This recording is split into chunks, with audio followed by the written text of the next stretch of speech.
Hello and welcome back to the channel. So in this video I will be unboxing the car number 105 Nissan 240SX S14 from the Fast and Furious Mix 3 Hot Wheels premium set. So let's just unbox this first.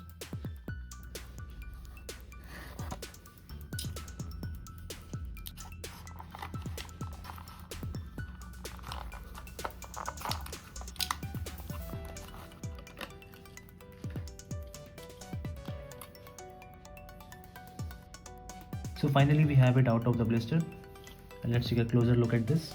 This is not bad, it's nice, and the color is called burgundy, and we have some tampo work here as well as on the hood, and obviously it's a premium so it will have all the details. The license plate is actually well detailed. It says California, I guess, and so yeah, so the color is burgundy and the wheels are chromed out Real Riders 6-spoke mag.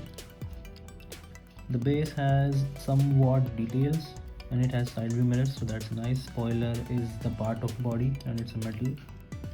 So overall this is a very nice casting to start off the set. What are your thoughts about this particular casting? And don't forget to check out all of the castings from this set. I have linked them in the video, and subscribe to the channel for more diecast videos. Thank you.